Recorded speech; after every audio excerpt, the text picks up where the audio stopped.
Assalamualaikum warahmatullahi wabarakatuh. Saya Febia Sari, S.Fam MSc Apoteker, dosen Departemen Farmasi, Fakultas Matematika dan Ilmu Pengetahuan Alam, Universitas Syekh Mala, Banda Aceh. Pada kesempatan kali ini saya akan menyampaikan terkait mata kuliah yang saya ampu yang sesuai dengan bidang keahlian saya, yaitu mata kuliah Teknologi Sediaan Farmasi Lipid dan Semisolid. Kuliah ini ditujukan untuk mahasiswa farmasi semester 4 dengan kode mata kuliah SMFI 2036 berbobot 2 SKS. Diselenggarakan dalam 16 kali tatap muka dengan rincian 14 kali pertemuan materi dan pertemuan masing-masing ujian tengah semester dan ujian akhir semester. Mata kuliah ini berisi pokok-pokok bahasan yang memberi pengetahuan tentang jenis-jenis sediaan liquid dan semi-solid, rancangan bentuk atau studi preformulasi, formulasi metode, dan tahap-tahap pembuatan serta masalah-masalah dalam formulasi dan tahap-tahap pengembangan sediaan liquid dan semi-solid. Tidak hanya itu, mata kuliah ini juga membahas tentang eksipien, sifat fisika kimia eksipien, peralatan dalam pembuatan sediaan, evaluasi sediaan liquid dan semi-solid, uji stabilitas, serta pengetahuan tentang standar produksi berdasarkan cara pembuatan obat yang baik atau CPOB. Adapun capaian pembelajaran lulusan atau CPL Prodi pada mata kuliah ini meliputi CPL 01, CPL 04, CPL 07 yang telah tertuang dalam RPS dan telah divalidasi oleh Ketua Program Studi Koordinator Pengembang RPS.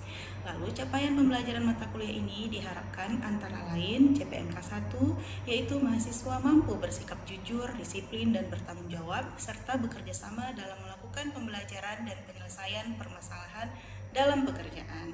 Lalu ada CPMK 4, di mana mahasiswa mampu melakukan penyiapan ruangan, peralatan dan bahan, penimbangan dan pengukuran dengan benar, serta melakukan tindakan pencegahan pencemaran silang sesuai dengan jenis sediaan mengacu pada pedoman cara pembuatan sediaan yang baik dan benar. Selanjutnya ada CPMK 5, di mana mahasiswa mampu menetapkan preformulasi, formula, prosedur, dan melakukan pembuatan atau produksi sediaan farmasi sesuai dengan cara pembuatan sediaan farmasi yang baik dan benar. Lalu ada CPMK 6, di mana mahasiswa mampu merancang kemasan, brosur, leaflet, dan memastikan rancangan memenuhi ketentuan untuk hasil produksi sediaan obat, obat tradisional, dan kosmetik. Selanjutnya ada CPMK 7, mahasiswa mampu memilih metode, menggunakan instrumen analitik, menginterpretasikan hasil dalam pengujian dan pemastian mutu dari bahan baku dan sediaan farmasi. Terakhir ada CPMK 12, mahasiswa mampu menjelaskan tentang evaluasi titik kritis bahan obat, proses, dan alat produksi sesuai dengan standar halal. 3 komponen proses pembelajaran yaitu delivery, interaction, assessment atau DIA. Untuk delivery, saya memberikan materi RPS dan kontrak kuliah yang dapat diunduh langsung oleh mahasiswa pada sistem e-learning USK, serta presentasi interaktif yang langsung dilakukan secara tatap muka untuk mendukung pemahaman mahasiswa. Materi yang saya sampaikan didukung oleh media pembelajaran berupa video.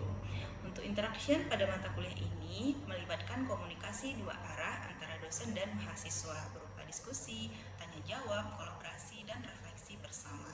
Untuk asesmen penilaian yang saya lakukan dalam mata kuliah ini mencakup asesmen formatif untuk penilaian proses yang dilakukan melalui kuis, tugas proyek, team-based project, serta penilaian sikap dan keterampilan sesuai dengan RPS. Selanjutnya, asesmen sumatif untuk penilaian akhir berupa ujian tengah semester dan ujian akhir semester. Model pembelajaran yang digunakan dalam mata kuliah ini adalah Research Based Learning atau RBE dengan metode presentasi interaktif, demonstrasi, praktik, kolaborasi kelompok, dan respon kreatif. Referensi yang saya gunakan dalam mata kuliah ini adalah berupa buku referensi, artikel jurnal bereputasi, yang memiliki nilai kebaharuan agar mahasiswa mampu mengikuti perkembangan ilmu pengetahuan dan teknologi masa kini. Baik, berikut adalah video proses pembelajaran pada mata kuliah Teknologi Sediaan Farmasi Liquid dan Semi-solid dengan materi pertemuan ketiga, yang ini materi sediaan sirup. Assalamualaikum warahmatullahi wabarakatuh. Waalaikumsalam warahmatullahi wabarakatuh. Alhamdulillah, hari ini kita bertemu kembali untuk masuk mata kuliah Teknologi Sediaan Farmasi Liquid dan Semi-solid. Apa kabarnya hari ini? Alhamdulillah baik, Bu. Alhamdulillah. Baik, hari ini kita masuk materi tentang sediaan sirup ya. Sebelumnya minggu lalu Ibu sudah memberikan materi tentang preformulasi dengan pengemasan dan pelebelan, dan tugasnya juga sudah Ibu berikan. Apakah sudah semua upload di e-learning? Sudah. Oke, sudah ya. Baik, sebelum kita masuk kuliah, alangkah baiknya kita berdoa dulu ya. Untuk hari ini berdoa, kita mulai.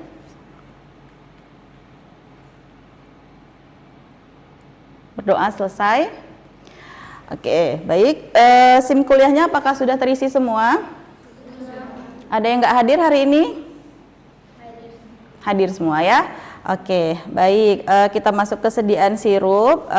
Ada yang tahu nggak sediaan sirup itu apa pengertiannya? Boleh, mungkin Hunafa ya. Silakan. Sediaan yang cair dan mengandung gula sekitar lebih dari 65%. Oke, ya, dia sediaan cair ya, berupa larutan dengan mengandung sakrosa lebih dari 60% ya. Benar, itu menurut Farmakope edisi berapa? Ada yang tahu? Edisi 3 ya. Boleh kita pakai Farmakope edisi 3 ataupun edisi 4 ya. Kita lihat dulu pengertiannya. Oke, nah di sini definisi sirup itu ada menurut Farmakope edisi 3 tahun 1979 dan ada Farmakope edisi 4 tahun 1995. Nah, kalau menurut Farmakope Indonesia edisi 3, sirup itu adalah sediaan cair berupa larutan yang mengandung sakarosa C12H22O11 tidak kurang dari 64% dan tidak lebih dari 66%. Artinya sirup itu berarti sangat manis ya. Kalau dari 100% gulanya yang dipakai itu sekitar 66%. Nah, kalau menurut Farmakope Indonesia edisi 4, sirup itu didefinisikan sebagai larutan oral yang mengandung sukrosa atau gula lain dengan kadar yang tinggi. Jadi sirup ini dia untuk sediaan oral yang diminum ya, bukan untuk sediaan topikal. Oke, sampai di sini ada yang paham? Paham. Kita lanjut ya. Oke. Nah, secara umum sirup juga merupakan larutan pekat dari gula yang ditambah obat atau zat pewangi dan merupakan larutan jernih berasa manis. Sirup juga adalah sediaan cair kental minimal mengandung 50% sakarosa. Nah, jadi dari beberapa literatur ya, dari jurnal mungkin atau dari Farmakope ya, itu disebutkan sirup itu adalah kandungannya lebih dari 50% ke atas ya. Tidak ada yang 50% ke bawah. Oke. Nah, kita lanjut ya, jenis-jenis sirup. Nah, di sini dikatakan ada 2 ya, jenis-jenis sirup. Apa? Yang pertama? Oke, ada 2 ya, yaitu sirup non obat dan sirup obat. Yang mungkin kalian sehari-hari minum itu apa? Sirup non obat ya. Misalnya kalian duduk di warung kopi nih, ada minum sirup orange ya, sirup merah ya. Itu bukan untuk apa? Mengobati ya, tapi untuk apa dia? Sebagai perasa ya. Nah, di sini disebutkan sirup non obat itu atau non medicated syrup ya, atau flavor vehicle syrup ya, merupakan sediaan sirup yang tidak mengandung bahan obat melainkan hanya mengandung gula, perasa, pengawet dan pewarna. Contohnya di sini ada cherry syrup, apalagi? Ada cocoa sirup, orange sirup ya. Yang kedua itu ada sirup obat atau medicated syrup. Nah, ini adalah sirup yang mengandung 1 atau lebih jenis bahan obat atau zat berkhasiat dengan atau tanpa zat tambahan ya. Misalnya contoh piperazin ya, sirup isoniazid dan sirup paracetamol. Sirup paracetamol ini yang paling sering kita konsumsi ya. Berapa dosisnya kalau untuk sirup paracetamol? 120 mg per mili ya. Kalau bentuk sediaan tablet sirup itu berapa dosisnya? 500 mg. Besar ya. Jadi kalau bentuk tablet itu biasanya yang dikonsumsi oleh pasien dewasa ya. Jadi kalau untuk sirup itu cocoknya biasanya untuk anak-anak dan apa? Satu lagi, lansia ya, pasien lanjut usia. Oke. Terus kita lanjut ya. Nah, untuk komponen sirup. Nah, komponen sirup di sini terdiri dari beberapa komponen ya, yaitu ada gula, ada apa lagi? Pengawet, terus apa lagi? pewarna, dan banyak sirup-sirup yang lain. Nah, paling sering kita buat sediaan sirup ini dia ditambahkan pengawet ya. Kira-kira ada yang tahu nggak kenapa sih sediaan sirup itu harus kita tambahkan pengawet? Ada yang tahu? Siapa yang mau menjawab? Gesima mungkin? Alasan ditambahkannya pengawet pada sediaan sirup karena kan kita tahu kalau sirup itu terdiri dari larutannya itu air. Jadi sangat rentan untuk ditumbuhi mikroba. Jadi kita ada mikroba itu supaya untuk mencegah pertumbuhan. Oke, yang lain ada mau tambahkan mungkin? Siapa? Niswah mungkin bisa menambahkan? Sama ya. Oke, baik. Iya, seperti Gesima katakan tadi ya, karena sediaan sirup ini pelarutnya adalah air, jadi air itu cepat kan pertumbuhan mikrobanya. Ya, jadi dia harus ditambahkan pengawet ya. Terus apa lagi kira-kira? Kenapa harus ditambahkan pengawet? Kalau sediaan sirup itu kan bentuknya botol ya. Botol itu kan sering dibuka tutup. Nah, kalau dibuka tutup kan apa? Mencegah terjadinya kontaminasi ya, jadi makanya harus ditambahkan pengawet gitu ya. Terus kalau botol itu kan biasanya dia gelap ya, botol amber kan yang kita gunakan 60 ml. Terus nanti kan di dalamnya itu agak licin ya, nah itu kan jadi cepat sekali pertumbuhan bakteri ketika kita menggunakan pelarutnya air ya, karena sirup ini memang kebanyakan dia pelarutnya air ya, yang ditambahkan dengan gula. Oke ya, lalu ada pewarna ya, dan juga banyak sirup-sirup terutama yang dibuat dalam perdagangan mengandung pelarut khusus ya, pembantu kelarutan, pengental, dan stabilisator ya.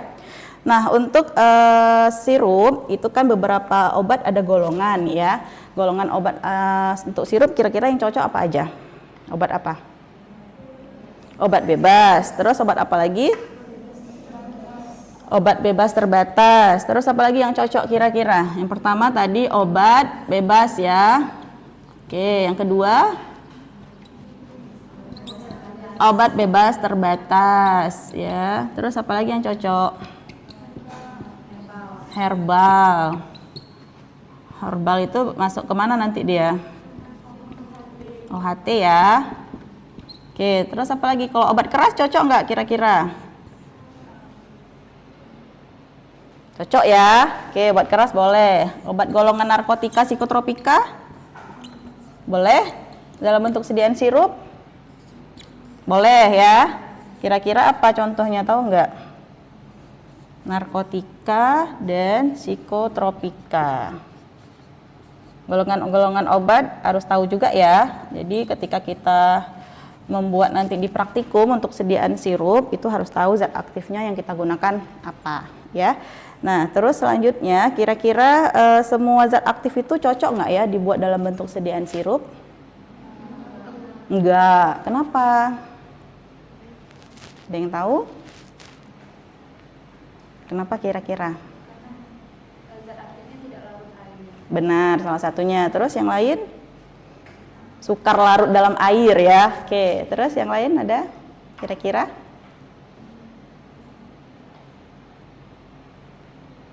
Apa? Sukar larut dalam air, jadi dia ketika dibuat dalam bentuk sediaan sirup itu tidak stabil jadinya ya. Nah, contoh yang paling sering juga yang kita lihat adalah golongan obat itu antibiotik ya. Apa yang antibiotik yang paling sering kita ini? Amoksisilin. Nah, amoksisilin itu dia bisa dibuat dalam bentuk sirup, tapi sirup kering ya, atau sebutannya itu dry syrup. Jadi dia dibuat dalam bentuk sediaan sirup kering. Nanti ketika dikonsumsi oleh pasien itu harus dilarutkan sampai tanda batas ya. Biasanya 60 ml. Kenapa harus dibuat dalam sirup kering kira-kira? Karena penggunaan antibiotik itu biasanya sampai berapa hari?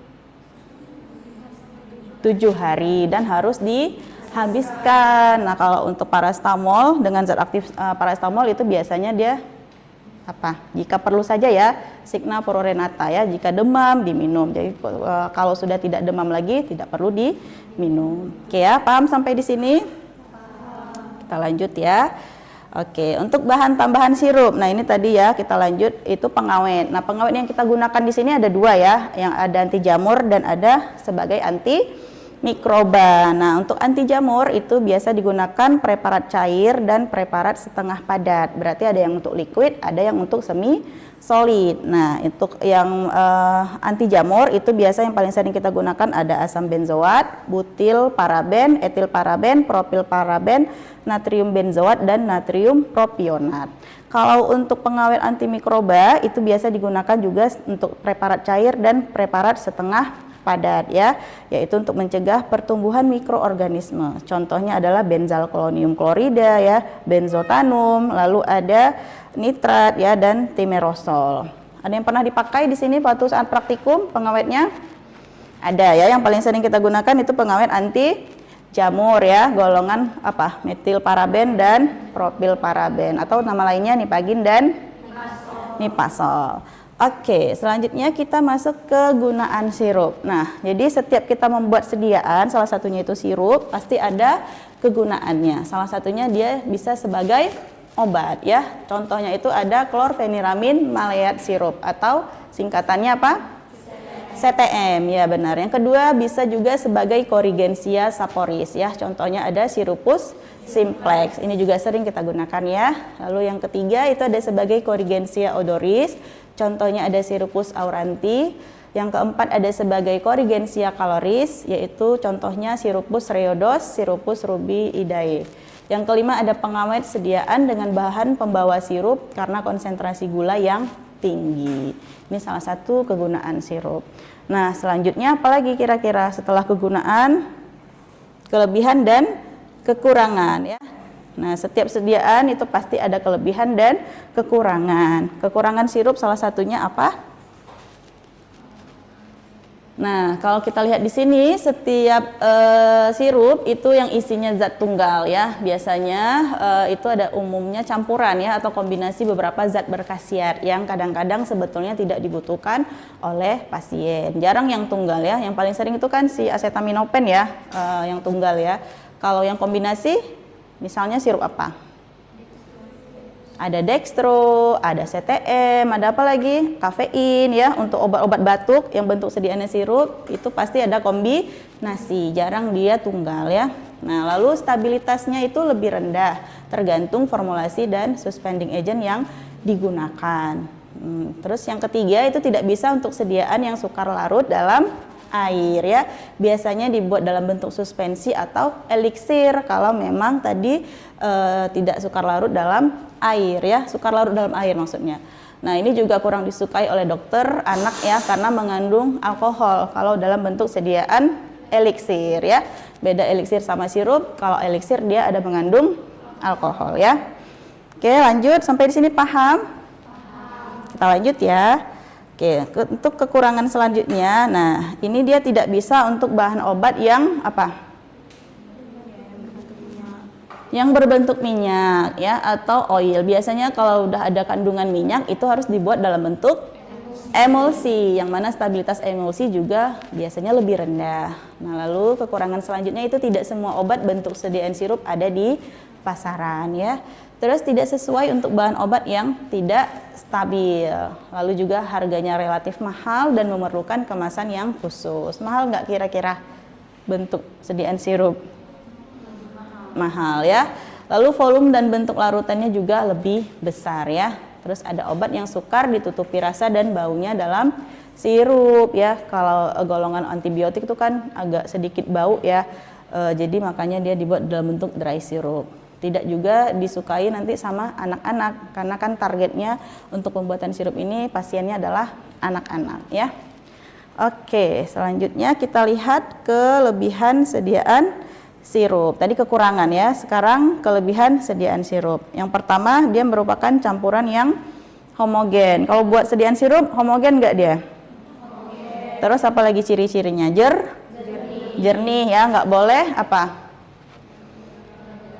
Nggak boleh keruh ya kan, kalau keruh nanti jatuhnya kemana? Suspensi ya. Oke, yang kedua dia sesuai untuk pasien yang susah menelan seperti pasien lansia atau lanjut usia, lalu ada penderita Parkinson dan anak-anak. Jadi anak-anak nih terutama ya susah menelan bentuk sediaan tablet ya.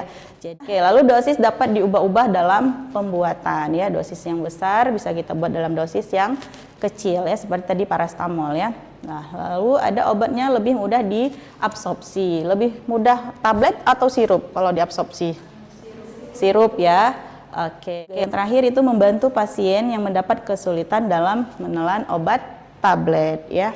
Oke, ini kelebihan dari sediaan sirup. Kita lanjut ya.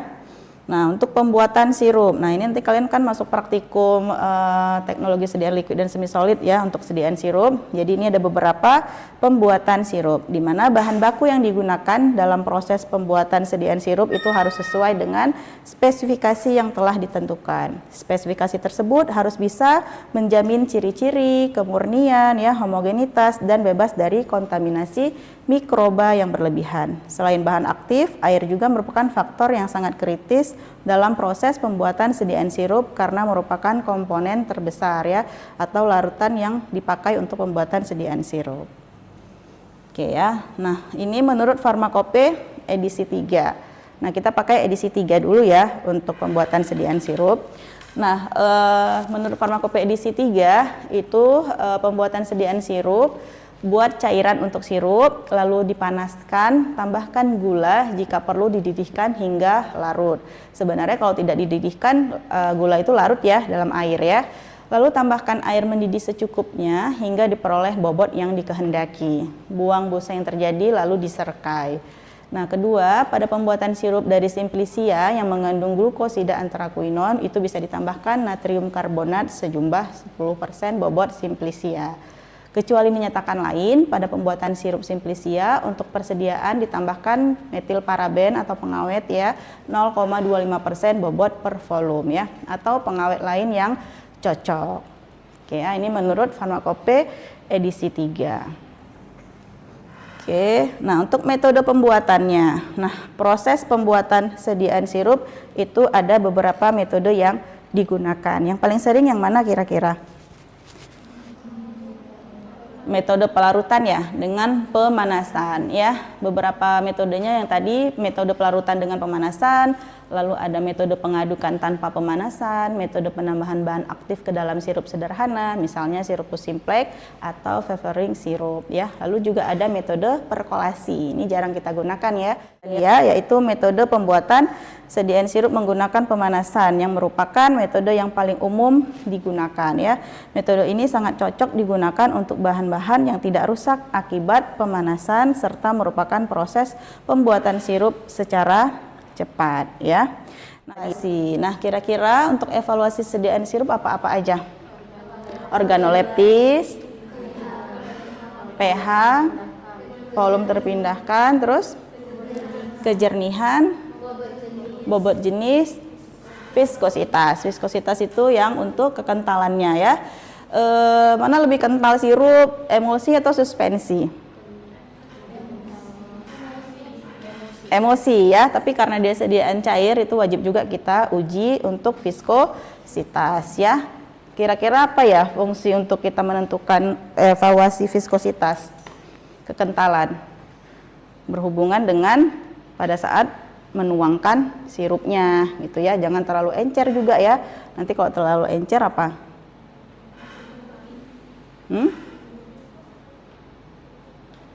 Kenapa tuh kira-kira kaitannya? Jadi nanti kalau terlalu encer pada saat pasien mengkonsumsinya susah ya. Nah, kalau untuk biasanya tuh kan untuk sediaan sirup biasanya ada sendok takar ya, atau tadi evaluasinya benar, salah satunya tadi adalah pemeriksaan organoleptis. Kalau organoleptis apa yang dilihat kalau untuk bentuk sediaan sirup? Rasa, warna, terus aroma. Nggak pakai alat ya, kita lihatnya secara visual ya atau panca indera.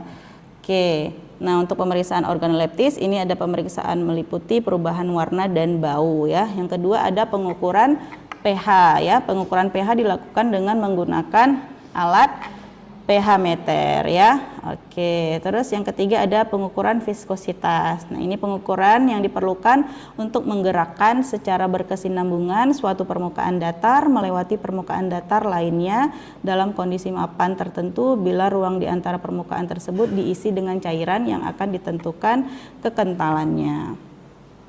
Oke ya, selanjutnya ada uji intensitas warna. Nah, ini jarang kita lakukan, tapi perlu diketahui ya. Dilakukan dengan pengamatan warna sirup mulai dari 0 sampai 4 hari ya, warna yang terjadi selama penyimpanan dibandingkan dengan warna pada minggu yang pertama atau minggu 0. Uji ini bertujuan untuk mengetahui perubahan warna sediaan cair yang disimpan selama waktu tertentu. Lalu ada uji responden. Nah, ini biasa untuk anak-anak penelitian ya. Kita lakukan uji responden atau sukarelawan. Misalnya, sirup boleh dicobakan kepada 20 orang responden atau sukarelawan dan kemudian responden diminta untuk mengisi kuesioner yang isinya meliputi rasa, aroma, dan penampilan. Oke ya.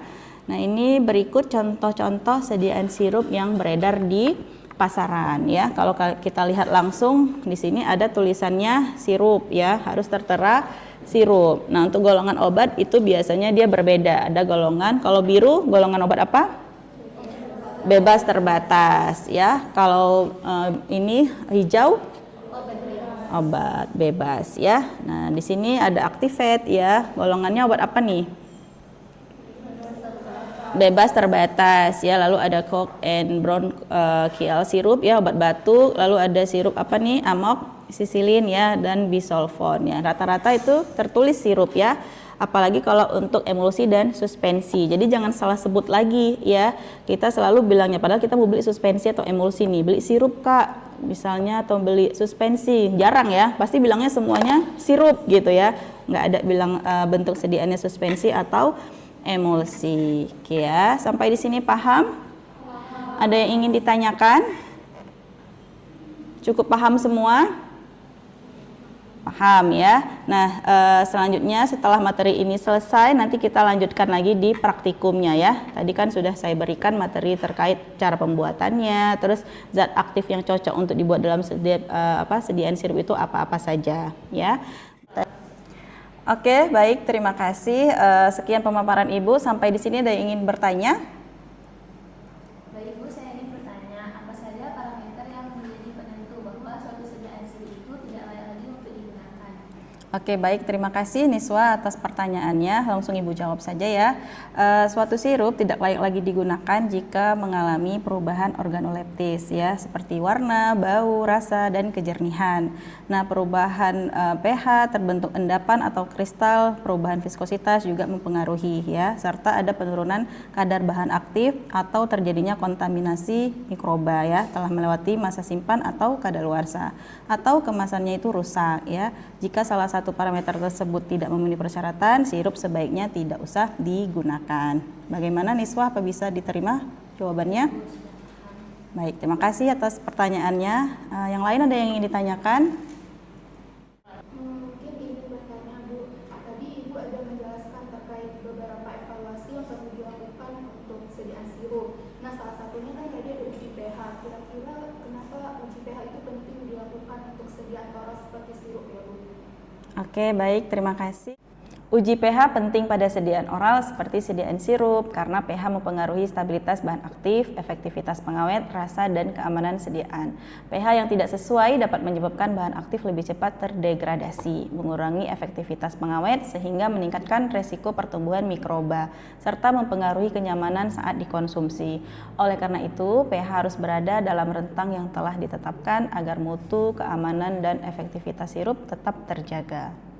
Kalau begitu, sekian dulu materi dari saya hari ini. Terima kasih yang telah berhadir ya. Insya Allah minggu depan kita bertemu kembali untuk pertemuan keempat ya. Jangan lupa dicek di e-learning untuk materi yang saya berikan pada hari ini yang sesuai dengan juga RPS ya. Terima kasih. Ibu akhiri. Assalamualaikum warahmatullahi wabarakatuh. Sekian video rekaman proses pembelajaran untuk mata kuliah teknologis di Informasi Liquid dan Semi Solid pada program studi Departemen Farmasi, Fakultas Matematika dan Ilmu Pengetahuan Alam, Universitas Syah Kuala. Video ini digunakan sebagai salah satu syarat penyusunan dokumen pernyataan diri dosen dalam unjuk kerja Tridharma Perguruan tinggi atau PDD UKT-PT sertifikasi dosen. Semoga dengan adanya video ini bisa menjadi pertimbangan yang baik dalam proses penilaian sertifikasi dosen gelombang 1 tahun 2026. Akhir kata saya ucapkan terima kasih. Wassalamualaikum warahmatullahi wabarakatuh.